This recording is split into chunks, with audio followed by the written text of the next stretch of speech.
Boa noite a todos. Estamos iniciando mais uma reunião do Grupo Espírita Servo de Jesus. Hoje, dando sequência ao estudo da Carta de Paulo, vamos estudar Colossenses, capítulo 2. Recebendo o Valdir mais uma vez. Boa noite, Valdir, tudo bem? Boa noite, tudo bem? Obrigado aí mais uma vez, né? Que sejamos envolvidos pela luz de Jesus aí para dar continuidade ao nosso estudo. Para dar início ao estudo da noite, vou fazer a leitura aqui do livro Pão Nosso, ditado pelo Espírito de Emmanuel a Franciscano Xavier. A leitura de hoje é de número 135, Renovação Necessária. Não extingais o Espírito. Paulo está na primeira carta aos Tessalonicenses, capítulo 5, versículo 19.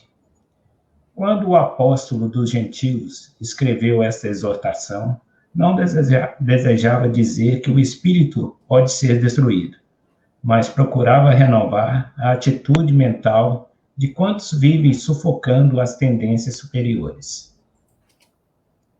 Não raro, observamos criatura que agem contra a própria consciência, a fim de não se categorizarem entre os espirituais. Entretanto, as atividades encarnadas permanecem dentro de laborioso aprendizado, para se erguerem do mundo na qualidade de espíritos gloriosos. Esta é a maior finalidade da escola humana. Os homens, contudo, demoram-se largamente à distância da grande verdade. Habitualmente preferem o convencionalismo a rigor e somente a custo abrem o entendimento às realidades da alma. Os costumes, efetivamente, são elementos poderosos e determinantes na evolução. Todavia, apenas quando inspirados por princípios de ordem superior. É necessário, portanto, não asfixiarmos os germes da vida edificante que nasce, todos os dias, no coração ao influxo do Pai misericordioso. Irmãos nossos, existem que regressam da terra pela mesma porta da ignorância e da indiferença pela qual entraram. Eis porque, no balanço das atividades de cada dia, os discípulos deverão interrogar a si mesmos: que fiz hoje? Acentuei os traços da criatura inferior que fui até ontem? Ou desenvolvi as qualidades elevadas do espírito que desejo reter amanhã? Então, com as vibrações dessa leitura, vamos pedir permissão à equipe espiritual do Grupo Espírita Servo de Jesus para iniciarmos a reunião da noite, pedindo que possa nos envolver no amor do Cristo, a todos os lares aqui representados, possamos estar com a mente tranquila, o coração aberto aos ensinamentos da noite, agradecendo sempre pela oportunidade de estudarmos o Evangelho do Mestre Jesus. Que assim seja. Valdir, te passo a palavra. Ok, muito obrigado aí pela oportunidade, né, mais uma vez. Agradecendo a Jesus pelo momento, pedindo vibrações por todos aqueles que estão passando por necessidades maiores e pedindo a Ele que ilumine esse nosso momento aqui de estudo, de aprendizado, para que todos nós possamos aproveitar da melhor maneira possível este momento que vamos ficar aqui em sintonia. Hoje é um dia muito especial, né, o Dia das Mães, 9 de maio de 2021, dia dedicado às mães. É um dia que reforça para nós a necessidade de gratidão, de valorização, de respeito, de reconciliação com essas pessoas que nos ajudaram a chegar aqui ao mundo. Então eu queria iniciar hoje fazendo uma leitura aqui de alguns versos aqui do nosso amigo Cassimiro Cunha, e seria assim uma homenagem simples, né, que nós vamos fazer a todas as mães que estão nos assistindo hoje, nos ouvindo, a todas as mães que estão nas nossas casas, nos ambientes por onde passamos, e as mães de todos aqueles que estão na humanidade, e enfim, a todas as mulheres, porque acaba que todas são, direta ou indiretamente, mães. Minha irmã, Se Deus te deu a luz da maternidade, deu-te a tarefa divina da renúncia e da bondade. Busca imitar no caminho a rosa de Nazaré, irradiando perfume de amor, de humildade e fé. Lembra sempre em tua estrada que a paz de tua missão é feita dessa ternura que nasce do coração. Contempla em cada filhinho um luminoso sorriso da alegria dolorosa que te leva ao paraíso. Porque ser mãe, minha irmã, é ser prazer sobre as dores, é ser luz embora a estrada tenha sombras e amargores. Ser mãe é ser a energia que domina os escarcéus, é ser nas mágoas da terra um sacrifício dos céus. Pensa nisso e não duvides da grande misericórdia que te deu na senda escura a lâmpada da concórdia. Ouve ainda, tem cuidado com o teu próprio coração. Não deixes que se transforme o teu amor em paixão. Muita vez a mãe terrestre, em vez de salvar, condena, porque do amor que redime, faz a paixão que envenena. Há muitas mães nos espaços, chorando na desventura, os perigosos desvios de sua imensa ternura. Ama o teu filho, ama o filho de outra mãe, qual se fora seu também, e estará santificado teu lar nas luzes do bem. Castiga, amando teu filho, em teu carinho profundo. Prefere o teu próprio ensino às tristes lições do mundo. Recorda que está contigo a missão de renovar, de corrigir, perdoando, de esclarecer e ensinar. Nos teus exemplos repousa a esperança do Senhor, que há de salvar este mundo por meio do teu amor. É uma carta às mães, escrita pelo Cassimiro Cunha, através do Chico Xavier, num livro que se chama Mãe. Então, com essa homenagem, com essas vibrações, nós vamos hoje dar continuidade à carta de Paulo aos Colossenses, hoje a partir do capítulo 2, que tem os versículos de 1 até 23. E ele começa exatamente falando do cuidado de Paulo pela fé dos colossenses. E quero que saibais como é grande a luta em que me empenho por vós e pelos de Laodiceia, e por todos quantos não me conhecem pessoalmente, para que sejam confortados os seus corações, unidos no amor, e para que eles cheguem à riqueza da plenitude do entendimento e à compreensão do mistério de Deus, no qual se acham escondidos todos os tesouros da sabedoria e do conhecimento.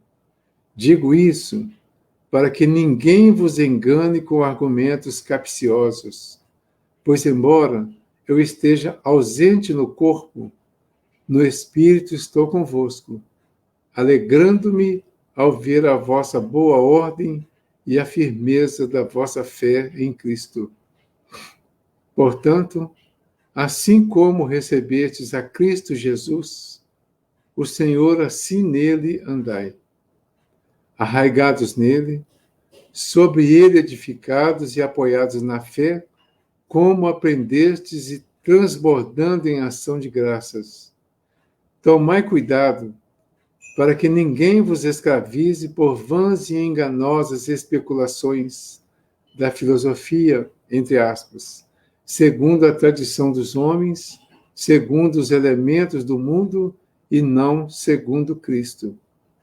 Pois nele habita corporalmente toda a plenitude da divindade, e nele fostes levados à plenitude. Ele é a cabeça de todo principado e de toda autoridade. Nele fostes circuncidados, por uma circuncisão não feita por mão de homem, mas pelo desvestimento da vossa natureza carnal. Essa é a circuncisão de Cristo. Fostes sepultados com ele no batismo, também com ele ressuscitastes pela fé no poder de Deus, que o ressuscitou dos mortos. Vós estáveis mortos pelas vossas faltas e pela incircuncisão da vossa carne, e ele vos vivificou juntamente com Cristo.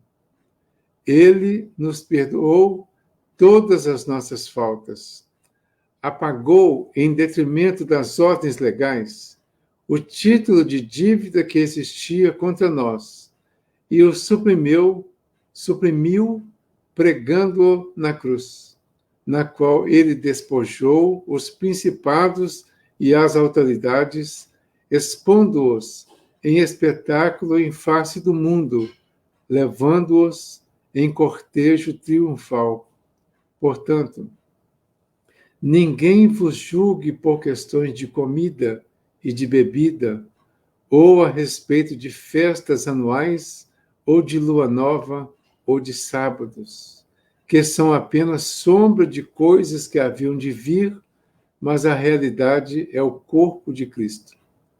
Ninguém vos prive do prêmio com engodo de humildade, de culto dos anjos, indagando de coisas que viu, inchado de vão orgulho em sua mente carnal, ignorando a cabeça pela qual todo o corpo, alimentado e coeso pelas juntas e ligamentos, realiza o seu crescimento em Deus.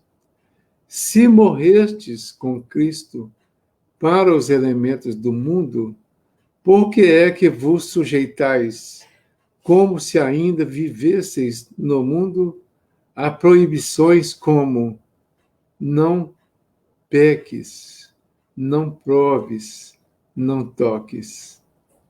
Tudo isso está fadado ao desaparecimento por desgaste, como preceitos e ensinamentos dos homens. Têm na terra aparência de sabedoria pela religiosidade afetada, pela humildade e mortificação do corpo, mas não têm valor algum senão para satisfação da carne. Então, esse é o capítulo 2 completo. Nós temos todo esse capítulo para nós refletirmos. Eu tenho uma pergunta que eu gostaria de fazer, e eu sei que a maioria não vai ter como responder, mas eu gostaria que vocês respondessem para vocês mesmos. Nós estamos estudando as cartas de Paulo. Muitos estão conosco desde o início. A minha pergunta é: será que alguém, a minha pergunta ficou assim, a minha curiosidade, né? Será que alguém já teve assim, a curiosidade mesmo de pegar uma carta dessa, qualquer um, para trás ou para frente, e tentar ler e entender um capítulo dentro dessa ideia que a gente está desenvolvendo? Não exatamente dentro do que eu estou falando, mas, tipo, na busca de um entendimento, usando esses recursos que nós estamos usando.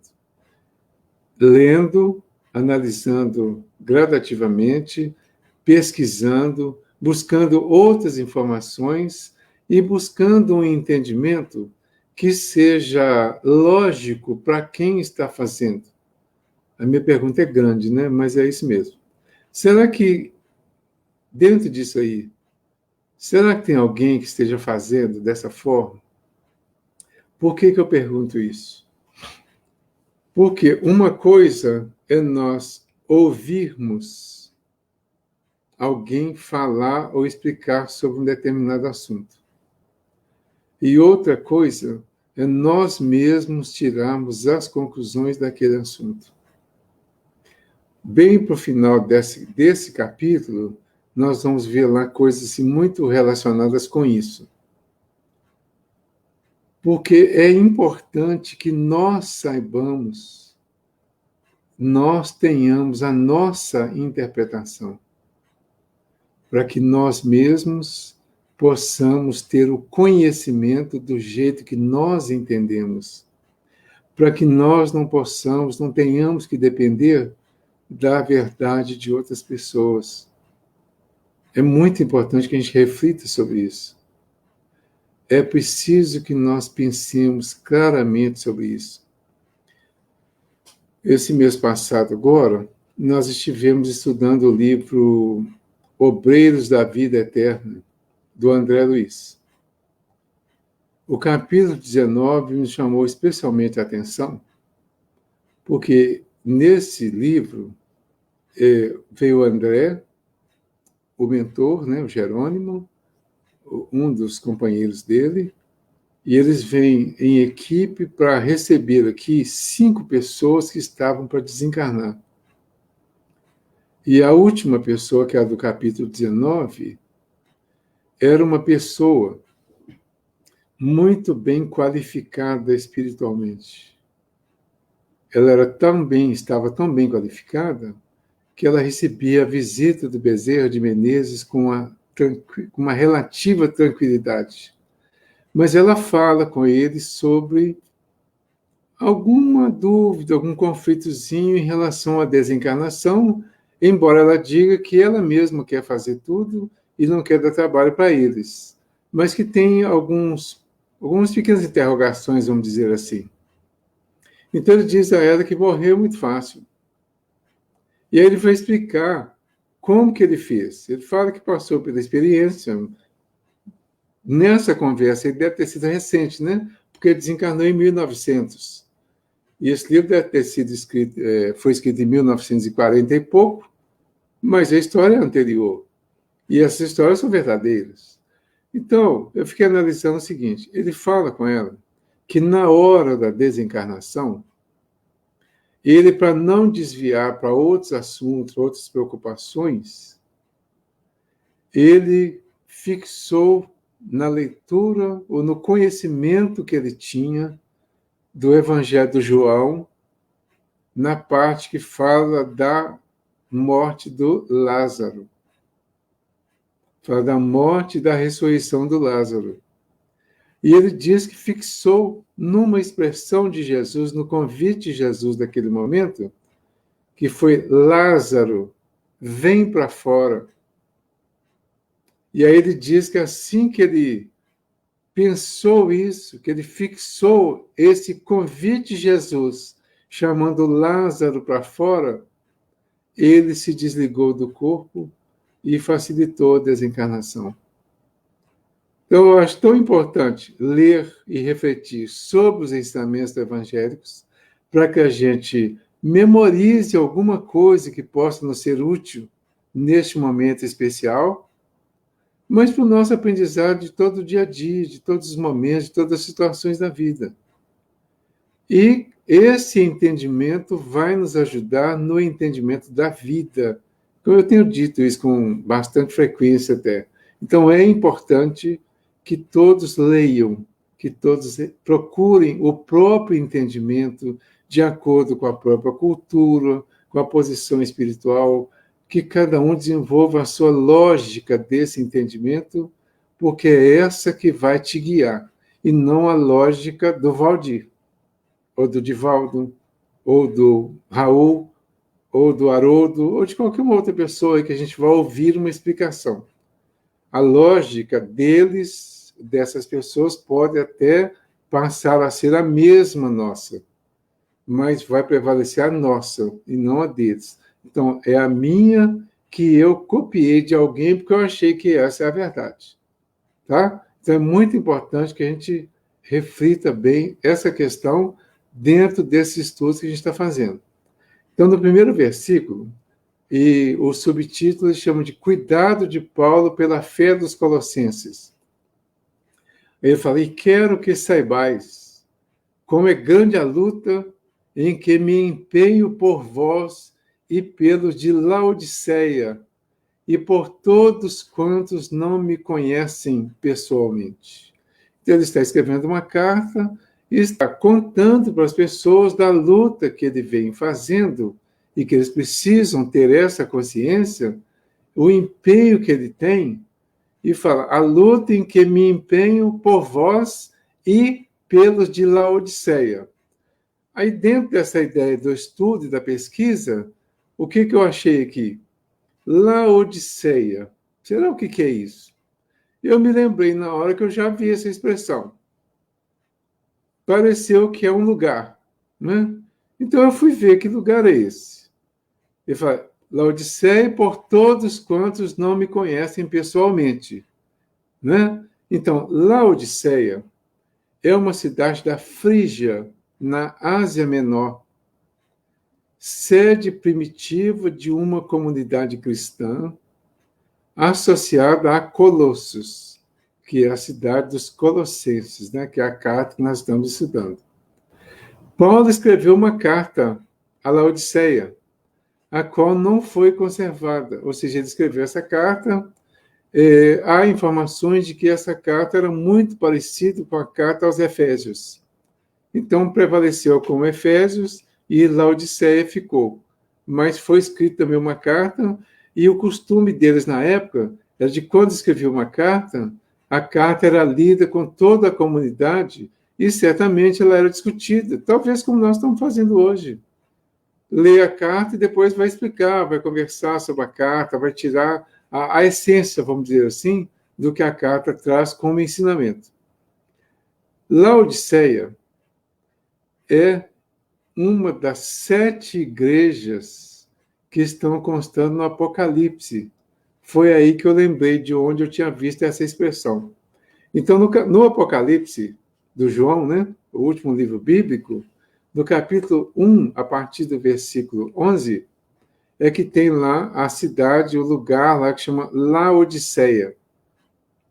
Então, são 7 cartas que foram escritas às 7 cidades. Foi a Éfeso, Esmirna, Pérgamo, Tiátira, Sardes, Filadélfia e Laodiceia. Então, ela é uma dessas 7 igrejas ou comunidades que ela é severamente repreendida por esse anjo da igreja, né? Ou pelo anjo que estava ditando a eles. Ela é repreendida pelo fato de não ser quente nem fria, porém morna. Então, olha esse detalhe importante.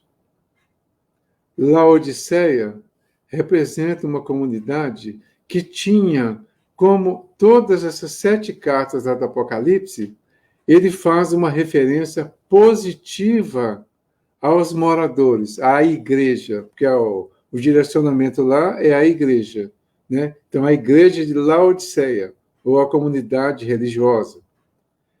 Eles tinham alguns comportamentos positivos, mas tinha algumas coisas lá que não eram tão positivas. Então, esse anjo retrata isso. Aí ele fala que o povo de Laodiceia, uma das características lá que eram negativas, é que não era nem quente e nem fria, porém morna. Então, essa comunidade estava representada assim, porque as pessoas que moram lá são assim. Porque não existe uma comunidade que não represente pessoas.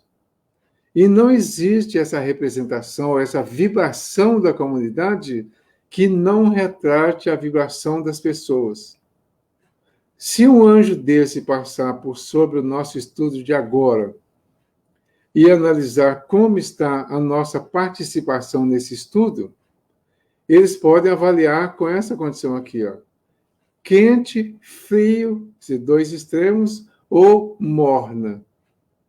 E aí ele vai definir. O morno seria o mais ou menos. Então, esse mais ou menos seria tipo, mais ou menos, tá mais ou menos, né?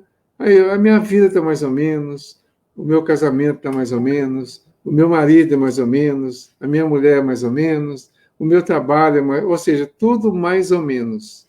Mas mais para frio do que para morno propriamente. Então, é uma situação para ser analisada nesse sentido. Porque ele fala, quero que saibais como é grande a luta em que me empenho por vós e pelos de Laodiceia. Mas se ele empenha uma grande luta, um grande trabalho, uma grande força, uma determinação até, em função dessas comunidades, o que se espera é que essas comunidades estejam também nesse sentido. O que é que nós esperamos? O que é que os espíritos amigos que vêm nos ajudar esperam de nós diante desses estudos que são feitos? Que nós nos empenhemos o máximo possível, ou além do possível, que nós procuremos sempre fazer o melhor e sempre melhorando, para que não sejamos classificados nessa condição de morno e nem de frio, que sejamos classificados de quente, nesse sentido de grande luta em favor da nossa filiação com o Evangelho. E ele continua, né? Para que sejam confortados os seus corações, unidos no amor, e para que eles cheguem à riqueza da plenitude do entendimento e à compreensão do mistério de Deus. Se eu estudo mais ou menos o Evangelho, se eu estudo mais ou menos as informações que tem, que comentam os Evangelhos, se eu faço tudo mais ou menos, o que vai acontecer? Os nossos corações não serão confortados, não serão unidos no amor, porque o amor é o lado quente, vamos dizer assim, desse nosso relacionamento com Deus. E para que nós possamos chegar à riqueza da plenitude do entendimento e à compreensão do mistério de Deus, nós precisamos ser o mais ativos possível. Então, quando ele fala do mistério de Deus, no versículo seguinte, fala, no qual se acham escondidos todos os tesouros da sabedoria e do conhecimento. Não há como eu encontrar um tesouro sem trabalho, sem procura, sem persistência, sem perseverança, sem luta. Então, para encontrar esse tesouro, é preciso a luta. A parábola de Jesus, que fala daqueles caçadores de tesouro, né? Do tesouro escondido, algumas pessoas veem o lado negativo dessa parábola, porque ficou parecendo que Jesus estava incentivando a coisa errada que os caçadores de tesouros faziam. Mas eu queria enfatizar a importância de buscar o tesouro e comparar a busca, o encontro do tesouro, o esforço para adquiri-lo, com a busca, o esforço, a troca, a renúncia a algumas coisas em favor da conquista do reino dos céus. Né? Então, vejam bem, é preciso que nós busquemos dessa forma. Como que nós vamos buscar, então, esse conhecimento dos mistérios de Deus? Estudando, aprendendo. Então, vamos buscar? Onde que tem?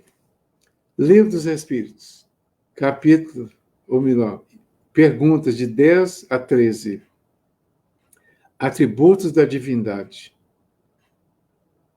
Pergunta número 10. Pode o homem compreender a natureza íntima de Deus? Resposta: não. Falta-lhe para isso o sentido. Pergunta número 11. Será dado um dia ao homem compreender o mistério da divindade? Resposta: quando não mais tiver o espírito obscurecido pela matéria. Para que o espírito não fique obscurecido pela matéria, nós vamos precisar desobscurecer. E nós temos uma palavra que veio aqui que eu não vou repetir. Desobscurecimento só vai acontecer com a desmaterialização, ou seja, com a espiritualização. Quando nós nos espiritualizarmos mais e, portanto, desmaterializarmos, é que nós vamos buscando e assimilando o conhecimento dos mistérios de Deus. Então, os mistérios não existem para esconder as coisas de nós. Eles existem por uma definição nossa mesmo, porque ainda não temos acesso a eles por falta dos conhecimentos e dos recursos necessários. Mas assim que vamos desenvolvendo o conhecimento e adquirindo esses recursos, nós vamos conhecendo esses mistérios que vão ficando entre aspas. Então, quando pela sua perfeição se houver aproximado de Deus, ele o verá e compreenderá. A inferioridade das faculdades do homem não lhe permite compreender a natureza íntima de Deus. Na infância da humanidade, o homem o confunde muitas vezes com a criatura, cujas imperfeições lhe atribui. Mas, à medida que nele desenvolve o senso moral, seu pensamento penetra melhor no âmago das coisas. Então, faz ideia mais justa da divindade e, ainda que sempre incompleta, mais conforme a sã razão. Aí ele pergunta mais um, na número 12. Embora não possamos compreender a natureza íntima de Deus, podemos formar ideia de algumas de suas perfeições? Aí eles respondem, de algumas sim. O homem as compreende melhor à proporção que se eleva acima da matéria. Entrevê-as pelo pensamento. Então, quando nós nos posicionamos acima da matéria, quando nós procuramos ver as coisas além do mundo material, nós conseguimos perceber algumas coisas sobre Deus. Antes disso ou fora disso, nós não conseguiremos essa percepção, porque ficaremos exclusivamente aqui no campo material. Aí na questão número 13, ele fala assim, quando dizemos que Deus é eterno, infinito, imutável, imaterial, único, onipotente, soberanamente justo e bom, temos ideia completa de seus atributos? Resposta. Do seu ponto de vista, sim, porque credes abranger tudo. Sabei, porém, que há coisas que estão acima da inteligência do homem mais inteligente, as quais a vossa linguagem restrita às vossas ideias e sensações não tem meios de exprimir. Então, olha só, nós já podemos fixar algumas ideias relativamente fáceis de entender sobre essas características divinas, né? Os atributos divinos. Então, nós já podemos memorizar que Deus é eterno, que Deus é infinito, que é imutável, imaterial, único, onipotente, é onipresente, né? Soberanamente justo e bom. Mas suponhamos que a gente tenha dificuldade para memorizar todos esses atributos aqui. Mas será que a gente conseguiria guardar um ou dois? Se nós conseguirmos fixar que Deus é onipotente e onipresente, que Ele está em todos os lugares e que é soberanamente justo e bom, e começarmos a avaliar todos os acontecimentos à nossa volta baseado especialmente nesse conceito de justo e bom, nós já teremos dado um grande passo no entendimento de Deus. E já teremos descoberto um mistério importante sobre a divindade. Então, isso é importante que nós façamos, que nós busquemos esse conhecimento através do estudo, para que sejam confortados os seus corações, os nossos corações, unidos no amor, e para que cheguemos à riqueza da plenitude do entendimento e à compreensão do mistério de Deus. Então, o mistério de Deus para nós, que muitas vezes nos deixa totalmente perdidos, por exemplo, vejam as discussões que estão surgindo e cada vez mais amplas com essa questão das mortes do Covid. As pessoas morrem ao longo do ano aí, em números que a gente nunca sabe, mas de repente começaram a contabilizar.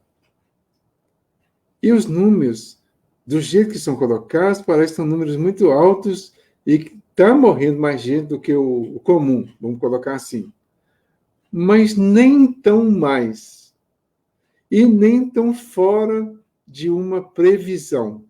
Mas que previsão? Uma previsão divina. Então, dentro dessa previsão, dessa permissão, dessa organização divina, tudo que está acontecendo aqui na Terra agora está dentro disso, dentro dessa soberana justiça e bondade de Deus. Então, se nós conseguirmos compreender isso, nós já vamos nos consolar diante de tudo que está acontecendo. Porque nós sabemos que está sob controle.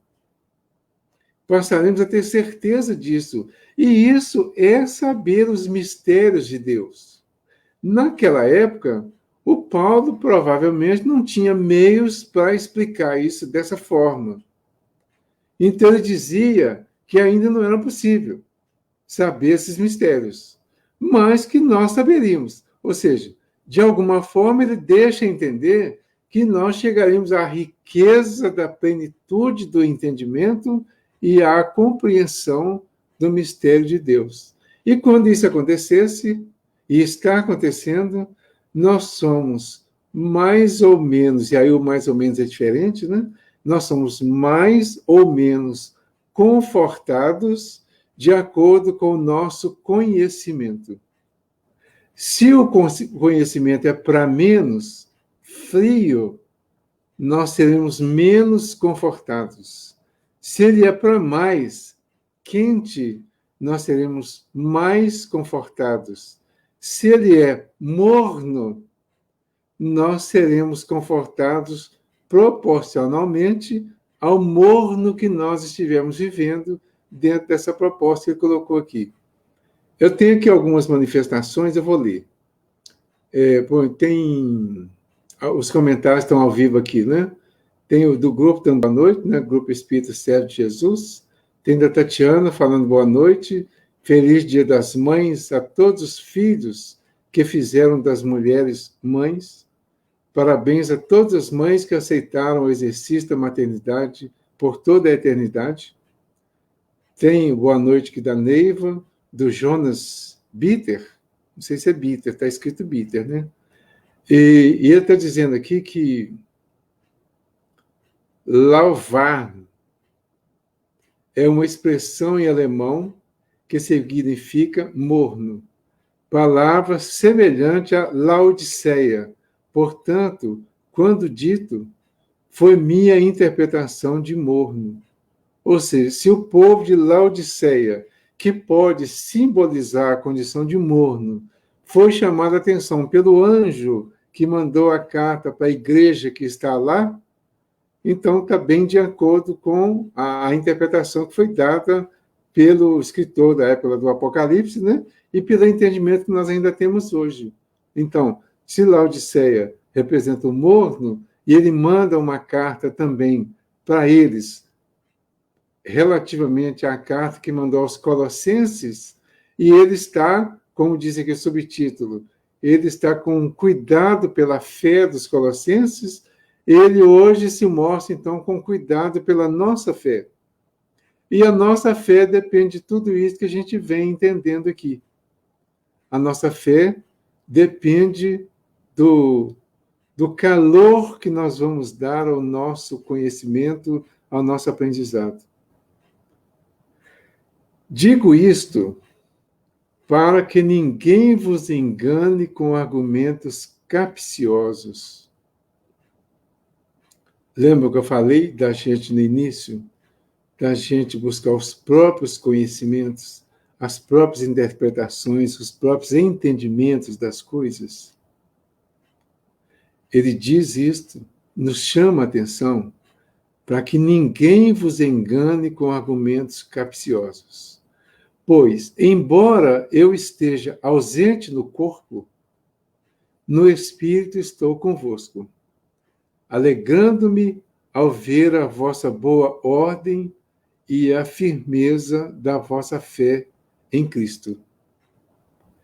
A conversa dele, então, com os colossenses, ele está chamando a atenção para que eles tenham cuidado com a própria fé, que eles se esforcem, né, se aqueçam na busca do conhecimento, para que esse próprio conhecimento buscado por eles traga a eles o tesouro da sabedoria e que esse conhecimento seja também esse tesouro e que, sendo o conhecimento individualizado, cada um terá o seu tesouro individualizado em forma de conhecimento.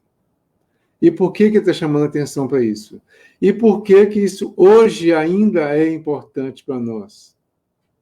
Porque nós ainda nos permitimos ser enganados com argumentos que podem ser capciosos. Ele diz que, embora ele esteja ausente no corpo, no espírito ele está presente, né? Dizendo a ele, estou convosco, alegrando-me ao ver a vossa boa ordem e a firmeza da vossa fé em Cristo. Então, ele está dizendo isso para nós hoje, que o próprio Paulo está presente no nosso meio através dessa carta. Essa carta tem as vibrações dele. Essa carta tem as vibrações do Estevão, que assumiu um papel de mentor do Paulo na escrita de todas essas cartas. Tem a vibração da Abigail, que participou também na elaboração. Eles se tornaram os mentores, os amigos, os protetores do Paulo durante a escrita da carta, conforme Jesus diz para eles, está lá no livro Paulo e Estevão. Então, nós estamos vivendo e sentindo, de alguma forma, convivendo, né, com as vibrações desses espíritos que escreveram essas cartas, e que, na verdade, eles têm interesse que essas cartas, ao serem divulgadas para nós hoje, para esse mundo cristão, eles têm interesse que elas sejam um meio de busca desse conhecimento dos mistérios divinos, para que esses mistérios se tornem palavras de consolo, de sabedoria e de conhecimento para nós. E aí a gente vai refletir aqui, embora eu esteja ausente do corpo, ou seja, embora os espíritos estejam ausentes do corpo físico, eles estão presentes conosco. Se nós tivéssemos uma possibilidade de visão espiritual, nós estaríamos vendo as nossas salas, os nossos quartos, os nossos ambientes onde estamos agora, provavelmente cheios de espíritos que estão participando conosco desses estudos. Espíritos que estão aprendendo junto conosco e espíritos que estão nos ajudando para facilitar o nosso entendimento e para nos encorajar para buscar mais conhecimento. Só que nós não vemos. Primeiro que a maioria, provavelmente, né, se vê espírito dentro do seu ambiente e se estiver sozinho, vai sair correndo, né? E depois que a nossa condição hoje ainda não nos permite ver esse mistério, que ainda fica como mistério. Os espíritos estão tão presentes, tão próximos de nós, mas ainda assim não os percebemos com total clareza. Às vezes sentimos, às vezes vemos vultos, às vezes ouvimos algumas coisas, às vezes percebemos algo que de repente parece que o nosso ambiente mudou, especialmente no momento em que estamos nos estudos dos evangelhos, buscando esse conhecimento divino. Então o ambiente muda. Isso significa que há mudanças realmente, há presenças realmente, mesmo eles estando ausentes. Por outro lado, nós temos uma interpretação disso por momento presente. Por quê? Há um ano e pouco atrás, né? Um ano e meio atrás, nós estávamos presentes na Casa Espíritas, lá no Grupo Espírita Servo de Jesus, fazendo esse estudo lá no segundo e no terceiro domingo. Hoje nós estamos fazendo via internet, né? Utilizando esse meio de comunicação aí que nos facilitou muitas coisas. Antes era tudo presente, tudo de corpo presente. Hoje nós estamos fazendo de corpo ausente. Embora estejamos, vocês me veem daí, eu não os vejo daqui. Eu só tenho comunicação com vocês através do chat aqui, dos comentários, né? Então, eu não os vejo, vocês me veem, mas nós não temos contato físico. E a grande maioria de nós aqui está só em casa. Tem poucas casas que tem a família reunida, o casal, às vezes, ou duas pessoas que estão reunidas participando do estudo. Mas, numa boa parte, está uma pessoa só participando. Então, nós estamos de corpo ausente, mas de mente presente. Porque, embora estejamos ausentes no corpo, no espírito, estamos todos uns com os outros.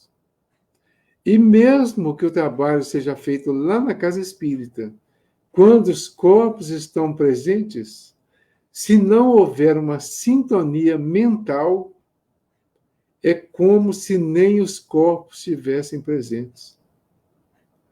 Por isso, nós precisamos destacar a importância desse trabalho que está sendo feito dessa forma. Porque o nosso trabalho é espiritual. Ele é um trabalho mental. É uma ligação de mentes com mentes. Mentes encarnadas com mentes desencarnadas. Porque nós somos todos espíritos.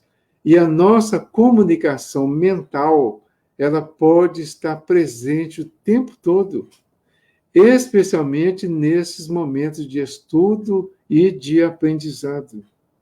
Por isso, é importante que demos valor a esse trabalho que está sendo feito, que nós valorizemos esse trabalho. Há muita reclamação, muitas pessoas reclamando, que não pode ir lá no centro, que não pode receber o passe, que não pode ter aquele contato, aquele abraço fraterno, aquela conversa, às vezes até aquela conversa fiada depois da reunião ou antes da reunião, né? E realmente tudo isso faz falta mesmo. Aquele bate-papo lá, às vezes saudável, às vezes nem tanto, mas tudo isso faz parte do nosso processo. Então, há muita reclamação sobre isso e há uma certa pressa em que as casas voltem a funcionar, como diziam alguns, né, normalmente. As casas estão funcionando normalmente, através das nossas casas físicas e através das nossas casas mentais. Porque se o trabalho lá é mental, agora ele continua mental. Se nós nos ligamos ao trabalho mentalmente, o trabalho mental está sendo feito. Se essa sintonia é boa, ela acontece também com o plano espiritual que está em sintonia conosco independente de estarem próximos. Então, há sintonia, há essa ligação mental, há esse entendimento mental e a oportunidade do aprendizado nesse sentido. Basta que nós consigamos valorizar esse trabalho e paremos de reclamar do que está faltando, para valorizar o que está acontecendo. Quando a gente faz o curso de passe, a gente diz que existem vários tipos de passe. Então, tem o passe humano ou magnético, tem o passe espiritual e tem o passe misto. O passe humano é dado por uma pessoa mais fisicamente falando. É uma doação das próprias energias. Às vezes é dado por um profissional da área de doação energética, ou por um médico, por exemplo. O pessoal da área de saúde vive oferecendo a sua energia magnética, a sua vitalidade aos doentes que os procuram de uma forma bem natural. O passe espiritual, ele é oferecido a nós pelos espíritos, que chegam próximos de nós, onde nós estamos com uma boa sintonia, e oferecem a nós a vitalização que nós precisamos naquele momento. E isso é o passe. Só que a gente chama de espiritual, não é porque ele não tem o mesmo valor do outro, pelo contrário. É porque ele é invisível. A única diferença é essa. Porque quando a espiritualidade chega e percebe que nós estamos precisando de um pouco de energia humana ou de energia do mundo mais material, eles têm uma infinidade de formas, de recursos para buscar essas energias na natureza ou buscar com pessoas que estejam na proximidade. Eu estou aqui agora no meu quarto sozinho. Outros estão também nos seus quartos, na sua sala, nos seus ambientes sozinhos. Mas nos ambientes próximos tem outras pessoas que podem estar com mais vitalidade do que nós neste momento. Então, essas pessoas serão as doadoras dessas energias que eles vão somar com a deles para nos ajudar na parte física e na parte espiritual ou perispiritual. Todos estamos recebendo o passe, de acordo com a nossa necessidade. Todos estamos recebendo a proteção espiritual, de acordo com a nossa necessidade. Da mesma forma que recebemos lá no centro, nós estamos recebendo agora. Mas é preciso saber se a nossa participação está fria, morna ou quente. Então, a recepção vai ser baseada nisso, no frio, no morno ou no quente. Se temos uma participação ativa, que seria o quente, nós estamos recebendo tudo que tem direito e não precisamos depender do passe na casa espírita. Esse conhecimento serve para quando estamos indo à casa espírita. Não é necessário tomar passe todas as vezes que vamos à casa espírita. Nós vamos à casa espírita e lá tem também o passe espiritual, que é dado pela espiritualidade, que eles utilizam os recursos do ambiente para oferecer esses passes e eles vão fazer o efeito necessário para o nosso momento. Nós estamos protegidos onde estamos e como está. Mas tem atividades que realmente precisam do retorno da casa espírita, principalmente as atividades mais do mundo físico, do mundo material. Essas, a maioria das casas está fazendo, que é a assistência às pessoas que estão precisando de recursos materiais. A doação, por exemplo, de agasalhos, que agora chegou o frio, a doação de roupas, de sapato, a doação de alimento, que muitas pessoas estão com dificuldade neste momento, então aí não pode ser espiritual. Aí tem que ser alimento físico mesmo. Mas nisso, a maioria das casas está usando todos os cuidados possíveis para continuar fornecendo o alimento que já vinha fornecendo antes.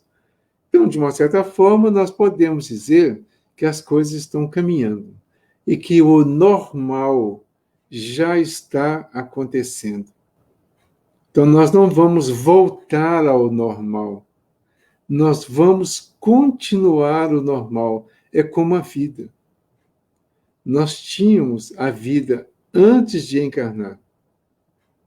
Temos a vida durante a encarnação.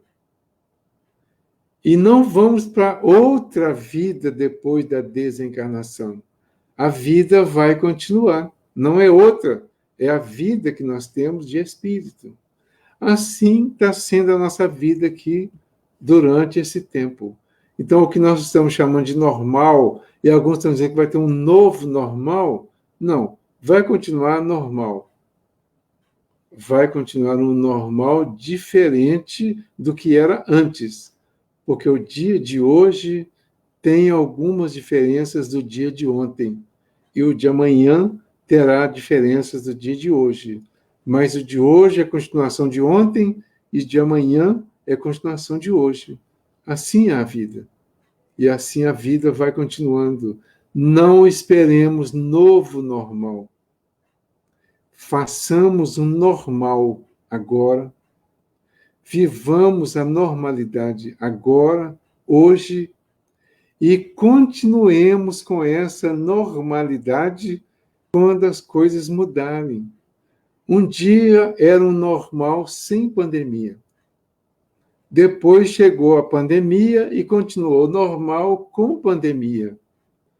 A pandemia está acabando, está diminuindo, está recuando, porque estamos encontrando os recursos, a vacina, por exemplo, e uma série de coisas estão acontecendo, e os recursos vão chegando, e a pandemia vai afastando.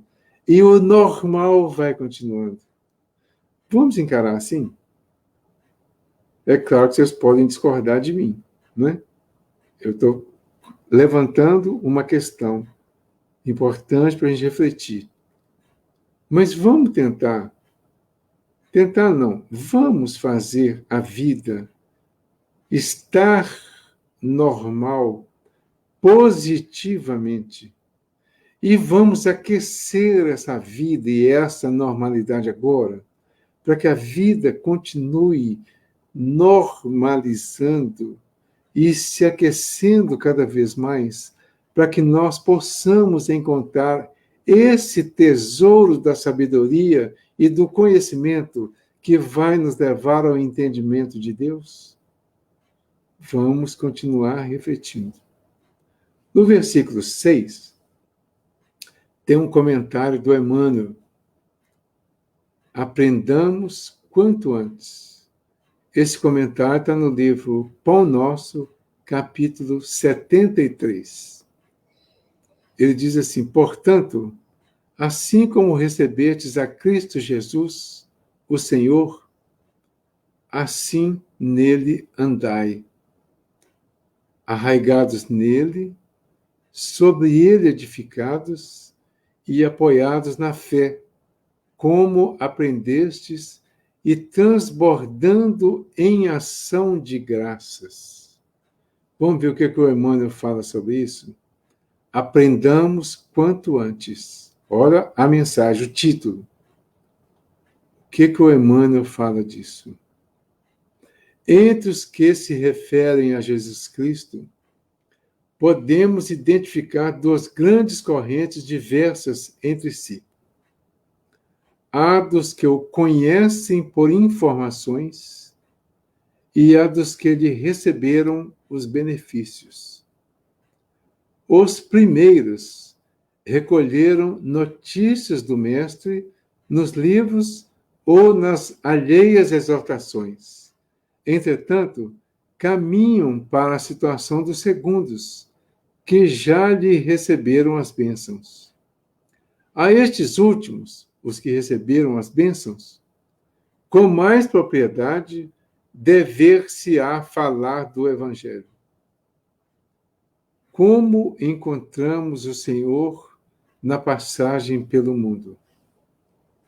Às vezes, sua divina presença se manifesta numa solução difícil de problema humano, no restabelecimento da saúde do corpo, no retorno de um ente amado, na espontânea renovação da estrada comum, para que nova luz se faça no raciocínio. Vamos voltar aqui um pouquinho. Às vezes, a divina presença do Cristo se manifesta numa solução difícil de problema humano. Como? No restabelecimento da saúde do corpo, no retorno de um ente amado, na espontânea renovação da estrada comum, para que nova luz se faça no raciocínio. Há muita gente informada com respeito a Jesus e inúmeras pessoas que já lhe absorveram a salvadora caridade. É indispensável, contudo, que os beneficiários do Cristo, tanto quanto experimentam alegria na dádiva, sintam igual prazer no trabalho e no testemunho da fé. Não bastará fartarmos-nos de bênçãos. É necessário colaborarmos, por nossa vez, no serviço do Evangelho, atendendo-lhe o programa santificador. Muitas recapitulações fastidiosas e muita atividade inútil podem ser peculiares aos espíritos meramente informados. Todavia, nós que já recebemos infinitamente da misericórdia do Senhor, aprendamos quanto antes a adaptação pessoal aos seus sublimes desígnios. O que ele propõe aqui? Que nós analisemos a nossa vida e vejamos em que momento o Cristo esteve realmente presente, em que momento da nossa vida nós podemos dizer, neste momento o Cristo esteve comigo.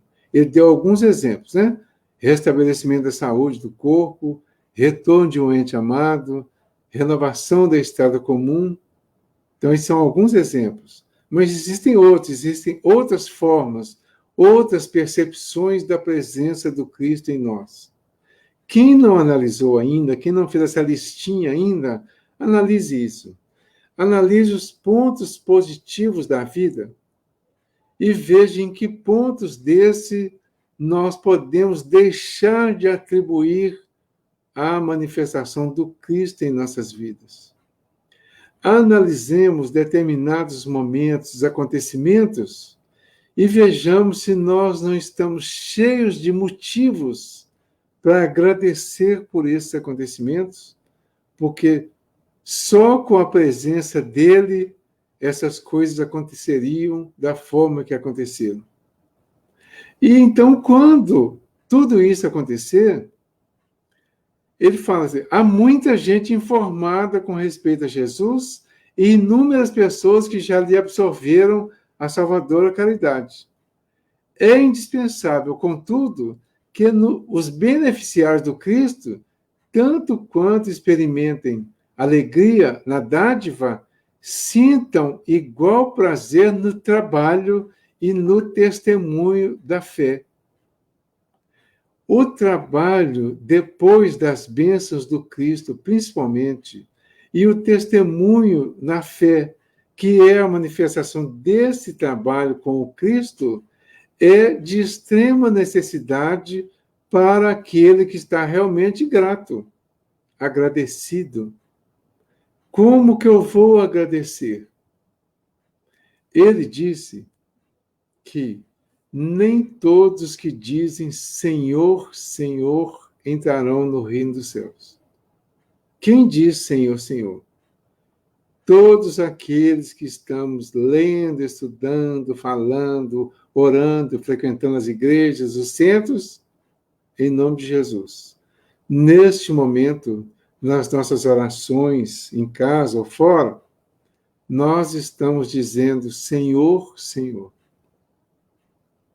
Aí ele diz que não basta isso. O nosso agradecimento verdadeiro é quando nós vamos agir. Então, nem todos que dizem Senhor, Senhor entrarão no reino dos céus, mas somente entrarão aqueles que fazem a vontade do Pai que está nos céus.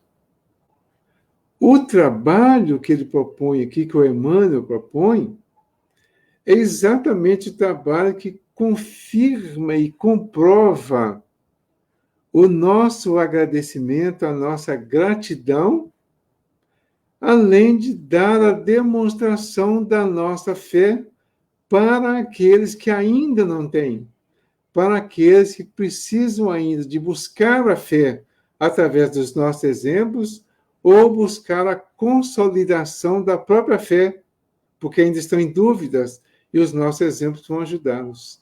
Esse é o trabalho que nós vamos precisar fazer e é a proposta que o Paulo faz aqui. Portanto, assim como recebestes a Cristo Jesus, o Senhor, assim nele andai, arraigados nele, sobre ele edificados e apoiados na fé, como aprendestes, e transbordando em ação de graças, em ação de agradecimento, ação e graça, ação e oração, transbordando em ação de agradecimento, fazendo aquilo que materializa o nosso agradecimento pelos benefícios recebidos. Às vezes, alguns benefícios bem presentes e bem marcantes relacionados com a nossa vida deste momento. Mas vai chegar um tempo que esses benefícios recebidos dessa forma, eles vão, de uma certa forma, cair no esquecimento. Porque agora eu me curei, estou saudável, estou sadio, estou cada vez mais forte e mais em condições de continuar a vida, e tende essa assimilação e a vivência disso, tende a me levar para uma espécie de rotina, e eu passo a não valorizar mais isso, porque isso ficou para trás. Mas aí nós precisamos continuar ainda agradecendo a mãe que tivemos, que temos, ou que às vezes temos aqui, ou às vezes temos no plano espiritual. Esse espírito continua merecedor da nossa gratidão, estando aqui ou não, porque ainda continua essa ligação enquanto estamos aqui. Ah, mas como que eu vou agradecer pela maternidade que eu recebi? Pela maternidade que eu posso oferecer se for mulher.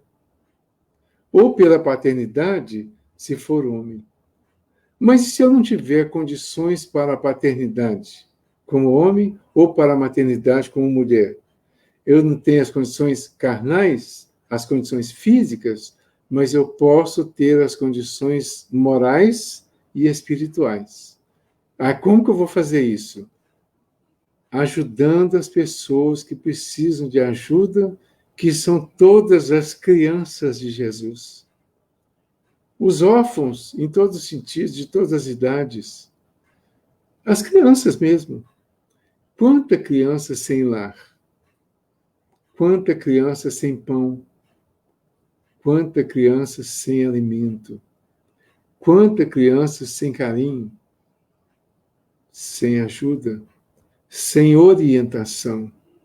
Sem um pouco de afeto? Quantas? o que eu posso fazer por essas crianças?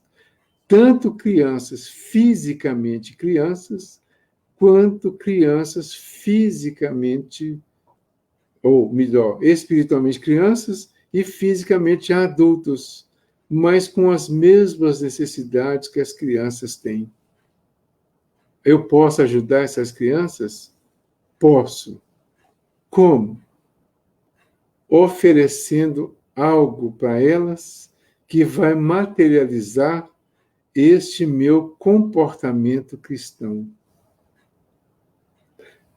Eu já devo ter contado essa historinha, mas acho que ela veio aqui agora, não é por acaso, que diz assim: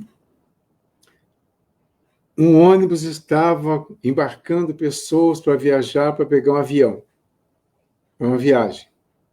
E as pessoas da correria para pegar, que estava em cima da hora, esbarraram numa pessoa que vendia maçãs. E as maçãs entornaram e caíram e rolaram e foram pisoteadas, estragadas, e as pessoas passando correndo, indo em busca da condução que iam pegar. Uma pessoa que estava no meio do grupo parou, catou as maçãs que tinham caído, que foi possível, levou, devolveu para o dono das maçãs, colocando na banca, pediu desculpa a essa pessoa pelos outros, explicando que os outros estavam realmente com pressa e por isso nem perceberam. E quando ele conversava e repunha o possível prejuízo pela perda das maçãs que tinham caído, ele percebeu que a pessoa que estava vendendo maçãs era deficiente visual.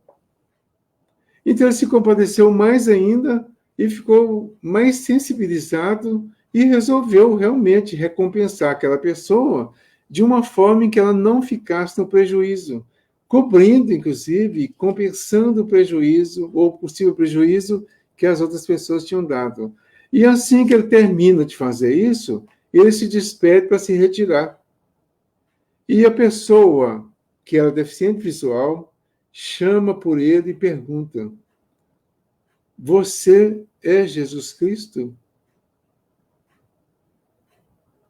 Aí a gente pergunta assim: por que essa pessoa achou que o outro era Jesus Cristo? Porque ele teve, naquele momento, um comportamento cristão. Portanto, assim como recebestes a Cristo Jesus, o Senhor, assim nele andai, arraigados nele, sobre ele edificados e apoiados na fé, na crença, na certeza, como aprendestes, e transbordando em ação de graça, agindo e fazendo tudo isso e transbordando de agradecimentos. E quantos exemplos temos de um lado e de outro? 10 leprosos se aproximam de Jesus, dentro da distância possível, e pedem a ele que os cure. E ele os cura. E diz que eles podem retirar, que estão curados. E eles se retiram. Mais tarde, um deles volta para agradecer. Um deles volta transbordando em ação de graças para agradecer a Jesus pela cura recebida. Neste momento, a ação dele foi essa: seguir a recomendação da lei para os judeus, que era de...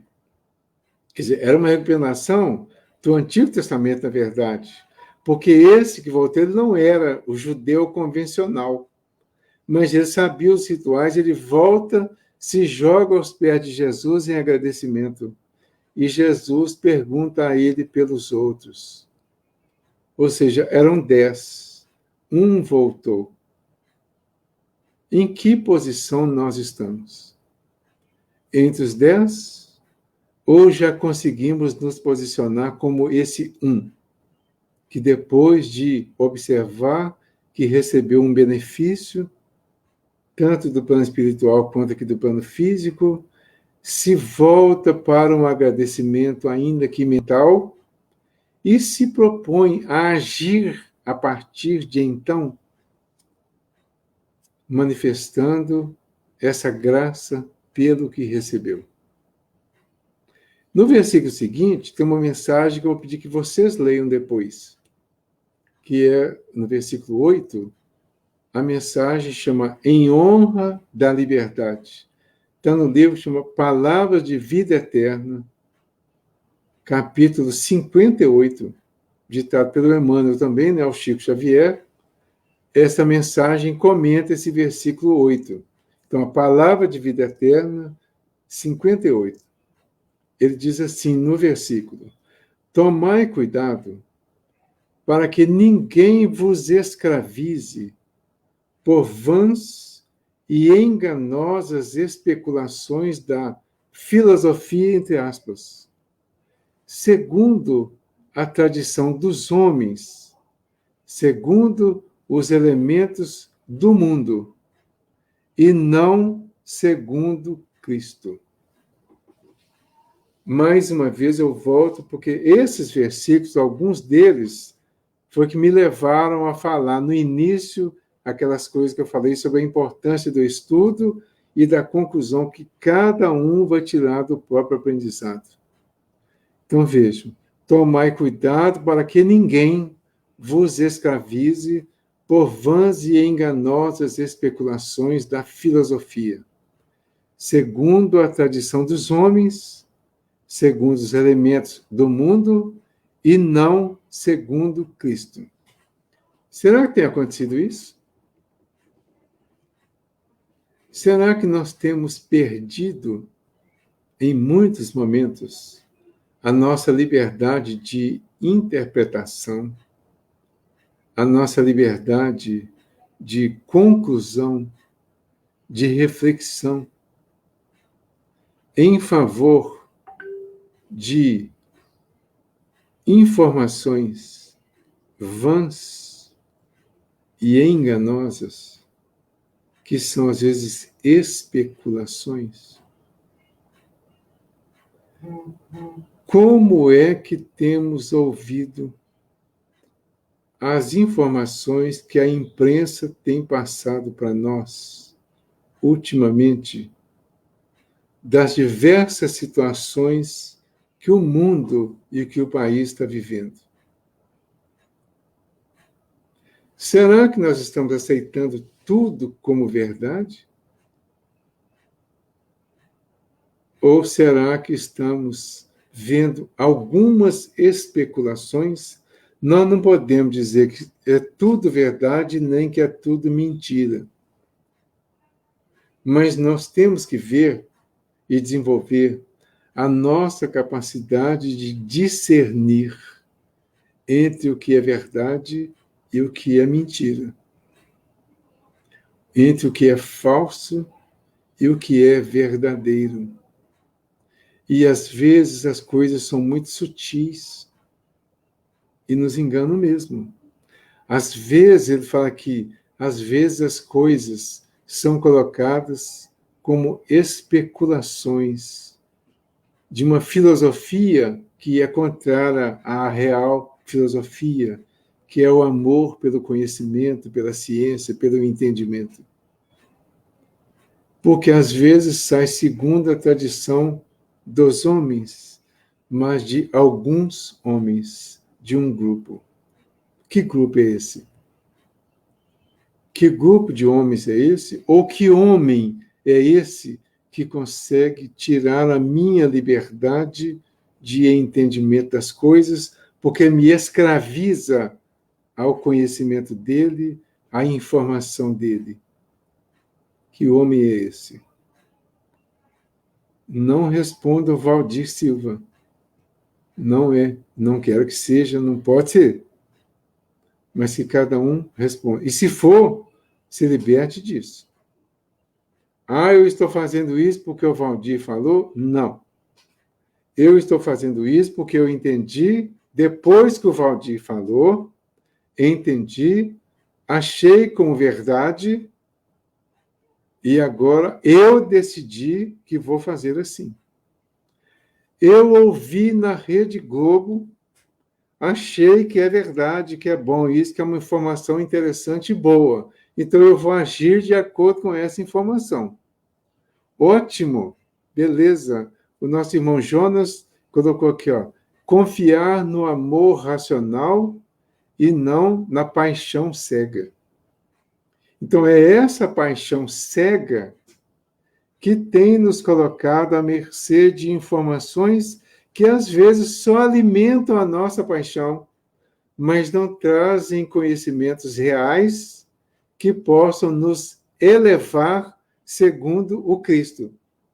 Porque alimentam os nossos sentimentos, as nossas necessidades humanas e as necessidades do mundo. E é isso que nós precisamos ver. Quase sempre, a comparação entre essas informações são contrárias, segundo os homens e segundo o mundo e segundo o Cristo. Muitas vezes, segundo os homens, está segundo o mundo. Mas quase sempre não está segundo o Cristo. E essa é que é a grande diferença, e por isso o Espiritismo prega, de uma forma bem enfática até, a necessidade da reforma íntima. Por que tem que reformar? Porque o que foi formado, o que está formado até agora, está segundo os homens ou segundo o mundo. Mas agora nós estamos buscando segundo o Cristo. Então, segundo o Cristo, eu preciso mudar, preciso reformar conceitos, posicionamentos. Segundo o Cristo, eu não posso pegar líderes de partidos políticos, sejam eles quem forem ou quais forem, e demonizá-los, agredi-los mental, verbal ou até fisicamente, porque isso é segundo informações dos homens ou do mundo. Mas, segundo o Cristo, nós precisamos orar por todas as lideranças que nós colocamos lá no poder, direto ou indiretamente. Porque o sistema que nós vivemos aqui é um sistema de quem está ativo, quem está de acordo, elege, vota a favor. Quem não está de acordo, vota contra, ou seja, vota em outro. Mas se o voto determina, a quantidade de voto determina quem vai direto ou indiretamente está eleito por nós. Porque a lei, a Constituição que prevê isso, esse regime político que nós chamamos de democracia, ele está eleito e aceito por nós, por causa de todas as eleições que aconteceram e que chegaram a esses critérios. A nossa posição de cristão agora é de não derrogar a lei, e sim cumprir. Então, para cumprir a lei, eu não posso demonizar ninguém.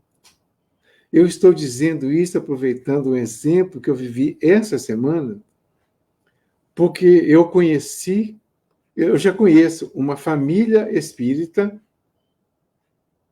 que está dividida, porque de um lado são para um partido e de outro lado são para outro partido. E o outro lado, ou seja, um dos lados que se diz espírita também, demoniza o outro. Em nome de quê? Então, é cristão ou é, segundo o Cristo, demonizar alguém? Essa é a reflexão que nós precisamos fazer dentro disso aqui. Porque quando eu demonizo alguém em nome de um grupo, ou em função da informação de um grupo, ou em função da informação de uma rede de televisão, por exemplo, ou de rádio, ou uma rede de informação, seja ela qual for, tanto de um lado como de outro, aqui não é questão de partido, é questão de posicionamento nosso individual, posicionamento cristão. Então, o nosso posicionamento cristão deve ser pelo nosso equilíbrio, pelo nosso crescimento espiritual, que não vai permitir qualquer manifestação de agressão, seja a quem quer que seja. Isso inclui as pessoas que estão na marginalidade. Nós não vemos o Cristo colocando ninguém na marginalidade. Nós não vemos o Cristo recusando o apelo do bom ladrão, porque ele era ladrão e estava ali sendo condenado à pena de morte. Pelo contrário, ele disse àquele cidadão que hoje estarás comigo no reino dos céus, ou no paraíso, né? Ou estará. Se não for hoje, estará em algum momento, porque todos vamos. Nós não vemos o Cristo recusando a Maria Madalena. Nós não vemos o Cristo agredindo ou criticando o Judas, que ele já sabia que o Judas tinha um papel chato para fazer, né? Era o papel podre, vamos dizer assim, da situação. Pois o Judas tinha que fazer aquilo. Nós não o vemos demonizando a Pedro. Pelo contrário, ele diz ao Pedro: você vai me negar 3 vezes antes do galo cantar. E assim aconteceu. E quantas situações ele exemplificou para nós de como deveria ser o nosso comportamento. Então, tudo isso precisa ser revisto dentro de um ponto de vista cristão. Mas se nós ainda não entendemos a necessidade de ser cristãos, que nós reflitamos sobre a bondade que é para nós estar torcendo contra. Porque a proposta do Cristo é a favor. O contra é o frio. O a favor é que é o quente. Porque o a favor é que é o positivo. A favor de quê? Então, eu não estou contra o mal. Eu estou a favor do bem. Antes de enfatizar o mal, enfatize o bem. Antes de falar do mal, fale sobre o bem. Ah, mas eu não consigo, eu acabo falando. Então, eu estou escravizado a essa fala, ou a esse pensamento, ou a esse comportamento sobre o mal. O que eu preciso fazer? Tomar cuidado para que ninguém ou nada me escravize por vãs e enganosas especulações de uma filosofia que não é verdadeiramente filosofia. Que seja segundo a tradição dos homens, segundo os elementos do mundo e não segundo Cristo. Se eu quero ser cristão, eu preciso agir como cristão. Como diz lá a música do Padre Zezinho, né? O que eu devo fazer para ser feliz, né? Amar como Jesus amou, pensar como Jesus pensou, viver como Jesus viveu, sentir como Jesus sentia, fazer como Jesus fazia. E ao chegar ao fim do dia, nós nos sentiríamos muito mais felizes. Então, ser cristão é fazer tudo com Jesus. E com Jesus é a favor do bem. Contra Jesus, ou seja, a favor, contra o mal ou contra alguém é a favor do mal e é contra Jesus. Isso não seria cristão. Que a nossa lição de hoje fique por aqui. Nós encerramos, então, o versículo 8 do capítulo 2. Na semana que vem, nós vamos continuar a partir do versículo 9, que tem como subtítulo: Só Cristo é o verdadeiro chefe dos homens e dos anjos. É o subtítulo que está na Bíblia de Jerusalém. Semana que vem nós vamos continuar a partir daqui. Só Cristo é o verdadeiro chefe dos homens e dos anjos. Então, a partir do versículo 9, nós vamos trabalhar essa questão a semana que vem, nessa carta, nessa rica carta aos Colossenses. Muito obrigado a todos. Jesus nos envolva, nos abençoe. E, mais uma vez, as bênçãos de Jesus para todas as mães. Como o Valdir mesmo informou aí, é um estudo sequenciado que acontece todo segundo domingo e terceiro domingo. Então, no próximo domingo estaremos dando sequência ao estudo aí. Gostaria de agradecer a todos também que participaram no chat com a gente e já deixar o convite para a próxima reunião, que vai acontecer quarta-feira próxima, dia 12, às 20 horas, com o título Flagelos Destruidores. Então, está feito o convite aí. Nesse momento aí, convido a todos a elevar o pensamento neste momento para a gente fazer uma prece, finalizando os trabalhos da noite. Querido Mestre Jesus, estamos agradecendo pela oportunidade do encontro da noite, agradecendo a todo o amparo que recebemos neste momento, pedindo que essas reflexões possam encontrar moradas na nossa consciência, no nosso coração, para que a gente possa agir de acordo com a tua vontade.